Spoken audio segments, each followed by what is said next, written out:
Hello बच्चों, कैसे हो आप लोग। आई होप सब लोग अच्छे होंगे। चलिए, तो आज की क्लास हमें करनी है बेसिक अकाउंटिंग टर्म्स पर। तो हमारी काफी सारी टर्म्स इसमें हमने पढ़ ली हैं और आज ये आई थिंक ये सारी टर्म्स पूरी हो जाएंगी। चलिए तो क्लास शुरू करते हैं।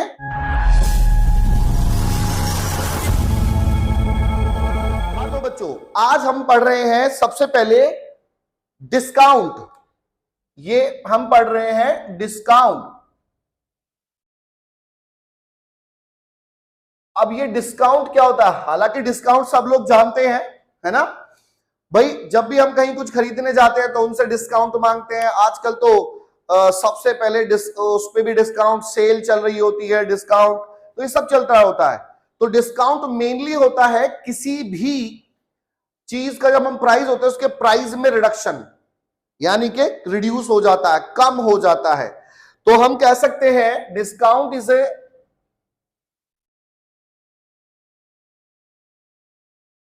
is a reduction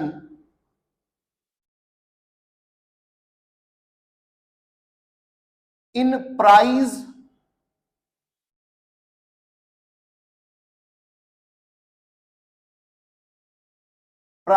of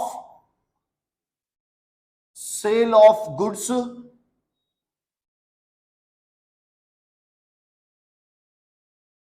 or amount।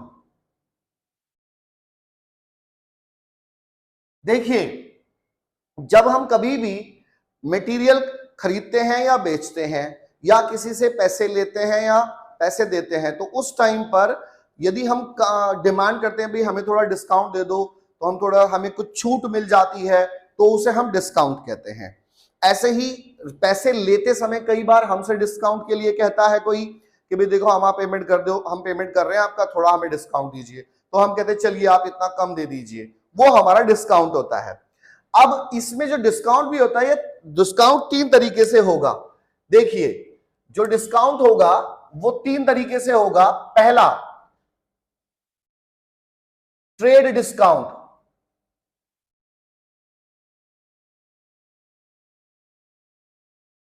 Trade discount. दूसरा है कैश डिस्काउंट। और तीसरा है रिबेट। ठीक है। अब ये जो तीन तरह के जो तीन डिस्काउंट है, अब इन तीनों को जरा हम समझ लेते हैं। सबसे पहले जो ये ट्रेड डिस्काउंट होता है, सही मायनों में ये कस्टमर को अट्रैक्ट करने के लिए होता है। आपने देखा होगा कई बार आप मार्केट जाते हैं तो मार्केट में दुकान के बाहर ही लगा होता है 50% ऑफ, 40% ऑफ, 30, 20, 10, जो भी है पहले से लिखा होता है। एक्चुअली में क्या करते हैं, वो पहले से ही मटेरियल के कॉस्ट पे पहले से ही उतना प्राइस बढ़ा देते हैं, फिर बाद में जब कस्टमर आ जाता है तो उसको डिस्काउंट दे देते हैं। इससे कस्टमर अट्रैक्ट हो जाता है। यानी कि जो कस्टमर को सेल के समय पे, जब हम सेल करते हैं या हमें कोई सेल करता, सेल के समय पे जो प्राइस में छूट मिल जाती है उसे हम डिस्काउंट कहते हैं। तो इसे हम कह सकते हैं रिडक्शन। जो ट्रेड डिस्काउंट है,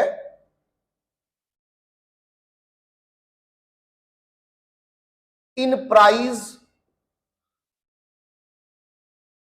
eight the time of sale. Sale के टाइम पे जो प्राइस में हम रिडक्शन होती है उसे हम ट्रेड डिस्काउंट कहते हैं। This discount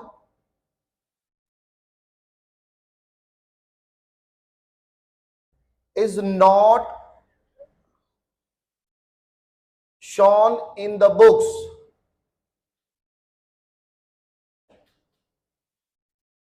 of accounts। ये डिस्काउंट बुक्स ऑफ अकाउंट्स में शो नहीं किया जाता। ओके, बस ये तो क्या होगा, जब हम डिस्काउंट मटेरियल, मान लीजिए हमने मटेरियल 1 लाख रुपए का था, हमने जब सेल किया तो उस पर ट्रेड डिस्काउंट हो गया 20%, तो वो 80,000 मान लीजिए।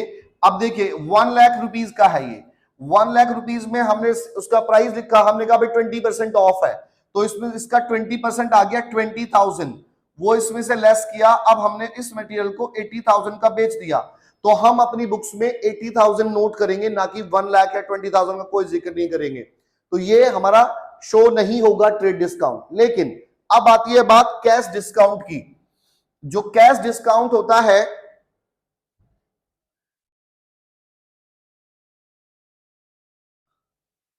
It is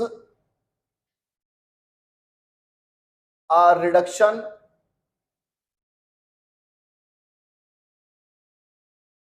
in amount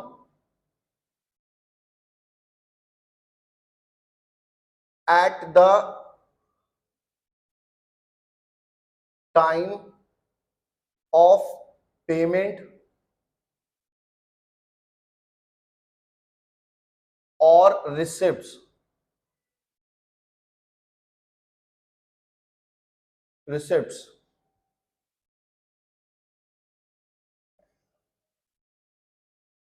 It is allowed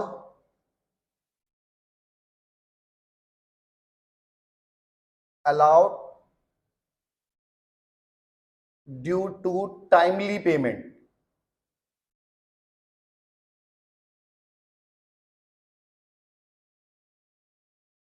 देखिए भाई, एक्चुअली में क्या होता है, जो हम कैश डिस्काउंट देते हैं तो हम क्या करते हैं, हमने ट्रेड डिस्काउंट दे दिया, अब मटेरियल वो उधार में बेचा जा रहा है, हम कहते हैं कि यदि आप पैसे अभी दे दोगे तो हम आपको 2% का डिस्काउंट या 3 का या 5 का हम आपको और दे देंगे। यानी कि यदि आप पैसे अभी दे रहे हो, पैसे कैश में दे रहे हो, तो आपको कैश डिस्काउंट और अलाउ करेंगे। तो कैश डिस्काउंट से क्या समझ में आया? Cash discount is allowed if payment is received in cash. यानी कि अभी के अभी मैंने बेचा, अभी पैसे मिल रहे हैं, तो हम कैश डिस्काउंट और अलाउ करेंगे।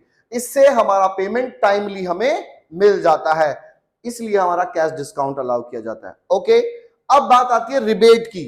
अब ये रिबेट क्या है? रिबेट, देखिए रिबेट भी एक डिस्काउंट ही है, लेकिन ये बाद में दिया जाता है, ये भी रिडक्शन है, लेकिन सेल होने के बाद।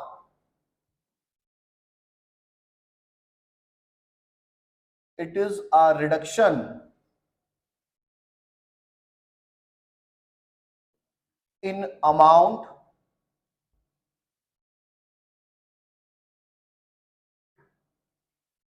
ड्यू टू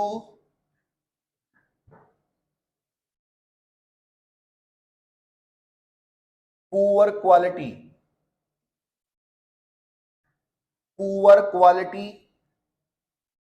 और डिफेक्टिव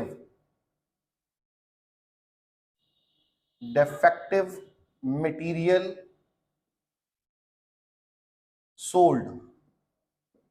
देखिए क्या होता क्या है, हमने मटेरियल बेचा, सारा मटेरियल बेचा ठीक ठाक है, लेकिन जब मटेरियल वहां पे पहुंचा तो कस्टमर ने हमें कंप्लेन किया कि जो मटेरियल हमने पसंद किया था ये उससे अच्छा नहीं, मतलब उतना अच्छा नहीं है, ये उससे कुछ खराब है, इसकी क्वालिटी पुअर है, या थोड़ा बहुत कहीं कहीं टूटा फूटा है, डिफेक्टिव गुड्स है, तो हम तो इसे वापस करेंगे। तो हम कहेंगे कोई बात नहीं, आप टेंशन ना लो, आप हमें बताइए कितने रुपए का मटेरियल में गड़बड़ है, हम आपको उस पर कुछ परसेंट कम कर देंगे, यानी कि हम आपको रिबेट दे देंगे।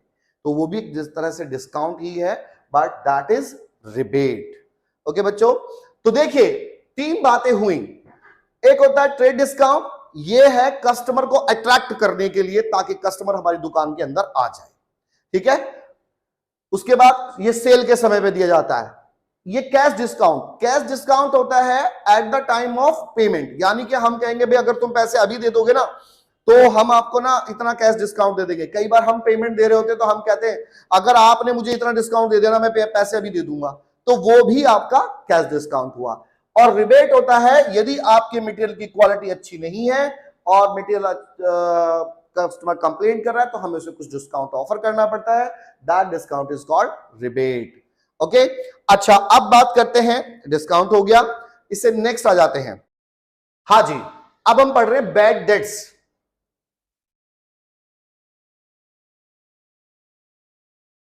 अब ये बैड डेट्स क्या होता है? जब हम कभी भी मटेरियल बेचते हैं तो जरूरी नहीं कि सारा का सारा मटेरियल आपका कैश में बिके, उधार में भी बिकेगा। और जब उधार बेचते तो कई लोगों को बेचते हैं, कहते हैं ना, किसी के माथे पे नहीं लिखा हुआ है कि ये चोर निकलेगा, या ये हमारे पैसे लेके भाग जाएगा, या ये मर जाएगा, या ये इंसॉल्वेंट हो जाएगा, दिवाला निकल जाएगा। यानी कि यदि हमने किसी व्यक्ति को उधार में मटेरियल बेच दिया और वो बंदा मेरे पैसे नहीं दे पाया तो मेरा पैसा तो डूब गया। जो पैसा डूब गया उसे हम बैड डेट्स कहते हैं। बैड डेट्स होता है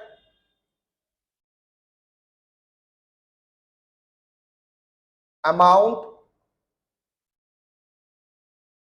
which is not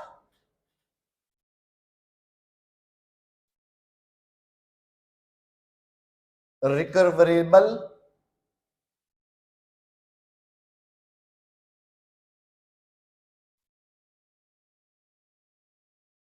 from the debtor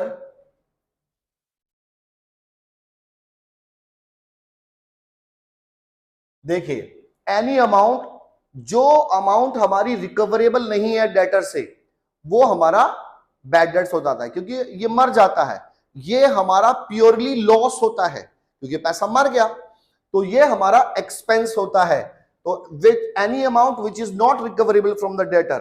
अब ये हो क्या जाता है, कई बार हमारा जो डेटर है, जो डेटर का मतलब कस्टमर जिसको हमने मटेरियल बेचा, तो जो हमारा कस्टमर है कई बार वो इंसॉल्वेंट हो जाता है। इंसॉल्वेंट का मतलब दिवाला निकल जाना, अभी बताऊंगा।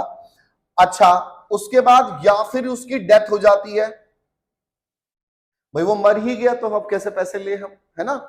या फिर वो बंदा कहीं गायब हो गया, ट्रेसेबल नहीं है, ट्रेसेबल अनट्रेसेबल है, वो बंदा ट्रेसेबल नहीं है, पकड़ में ही नहीं आ रहा, तो जो वो पैसे हमारे डूब जाते हैं उन्हें हम बैड डेट्स कहते हैं। Okay, depreciation,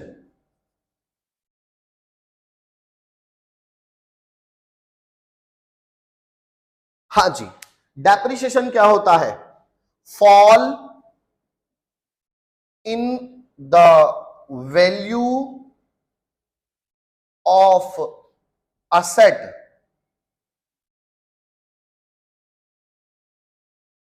due to use और बाय द टाइम। देखिए भाई, हमारी कोई भी असेट है, अब जब हम असेट यानी कि हमने मशीनरी खरीदी, कार खरीदी, तो वो उसे हम यूज तो करेंगे, नहीं भी यूज करेंगे तो भी उसकी वैल्यू ना कम हो जाएगी।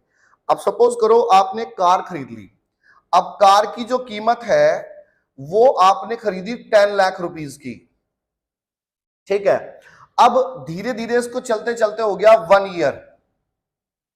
अब 1 साल बाद क्या इस कार की कीमत इतनी ही रहेगी? नहीं ना, क्योंकि कुछ ना कुछ तो वैल्यू कम होगी। अब मान लीजिए 10% वैल्यू डाउन हो गई, यानी कि 10%, तो जो 10% आया इसका 1 लाख रुपीस, तो ये जो 10% आया ये वैल्यू कम हो गई, डाउन हो गई, तो जो ये वैल्यू डाउन हो गई इसे हम कहेंगे डेप्रीशिएशन, ठीक है। डेप्रीशिएशन ये या तो यूज की वजह से या खड़ी खड़ी भी, मान लीजिए आपने एक बात बताई, एक कार खरीदी और आपने उसे खरीदा और अच्छी कार को खरीदा, आज ही लाए, अब अचानक से आपका ट्रांसफर हो गया कहीं ऐसी जगह पे जहां से आप साल भर तक वापस नहीं आ सकते। आपने क्या किया, उस कार को बिल्कुल अच्छे से सेफ कवर वगैरह चढ़ा के घर के अंदर खड़ा कर दिया और आप चले गए ट्रांसफर जॉब पे, और वहीं पे आपको कार फार सब कुछ अवेलेबल है। अब आप 1 साल बाद आए, तो अब क्या उस कार की कीमत 10 लाख ही रहेगी? नहीं भाई, उसकी कीमत समय के अनुसार घट गई है, तो उस वैल्यू को, जितनी वैल्यू घटी है उसको ही हम डेप्रिसिएशन कहेंगे। ओके, अच्छा, अब नेक्स्ट आ जाते हैं, एक आता है, अभी हम बात कर रहे थे ये इंसॉल्वेंट। भाई इंसॉल्वेंट क्या होता है?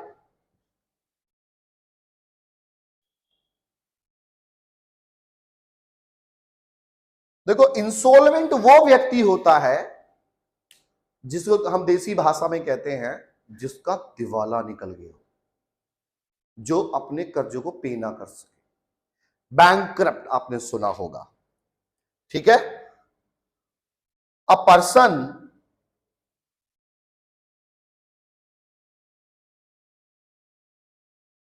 who is not in the position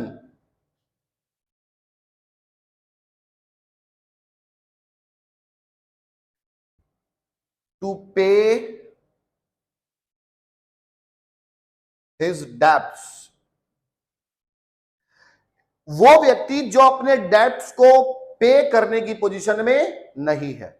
अब इंसॉल्वेंट भी ऐसी नहीं हो जाता कि अपनी मर्जी से कह दिया जी मैं तो बैंकक्रप्ट हूं, या मैं तो इंसॉल्वेंट हूं, मैं नहीं करूंगा। नहीं, आपको ना सरकार को पूरा ब्यौरा देना पड़ेगा, सारे अकाउंटिंग देनी पड़ेगी, सारे बुक्स ऑफ अकाउंट्स में डिपॉजिट करेंगे, सरकार देखेगी कि हाँ ये बंदा एग्जैक्टली रियल में ही बैंकक्रप्ट हुआ है, मतलब रियल में इंसॉल्वेंट हुआ है, इसको लॉस हुआ है बिजनेस में तभी है। ऐसा तो नहीं इसने जानबूझ के सारे लोगों से उधार ले ला करके और भाई कहीं ज्वेलरी डायमंड वगैरह खरीद के कहीं अपनी वाइफ को दे दिया, छुपा दिए हैं, और बाद में कहता जी मेरे बस का पैसा देने नहीं है, और सरकार कैसे कहता है जी मैं तो बैंकक्रप्ट हो गया। तो ऐसा नहीं हो सकता। तो सरकार पहले डॉक्यूमेंट्स को देखेगी और बताएगी कि हाँ ये बंदा रियल में इसका लॉस बिजनेस में ही हुआ है, हम इसको बैंकक्रप्ट घोषित करते हैं। ये हो गया इंसॉल्वेंट। अब आता है आपका सोलवेंट।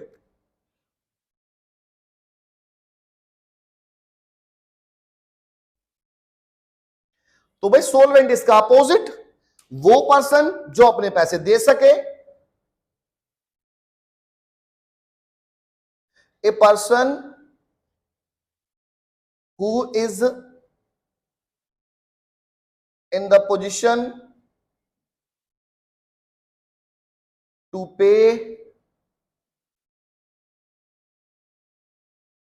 पे हिज डेब्ट्स, जो अपने डेब्ट्स को पे कर सकता है वो पर्सन सोलवेंट है। ठीक है, इजीली। ओके, आगे बढ़ते हैं। अब एक आता है बंदा प्रोपराइटर। प्रोपराइटर तो आपने सुना ही होगा, नहीं सुना तो जो एक बिजनेस का अकेला मालिक होता है उसे हम कहते हैं प्रोपराइटर।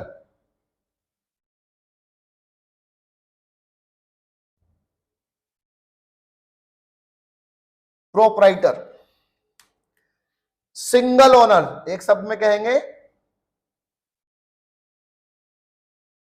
सिंगल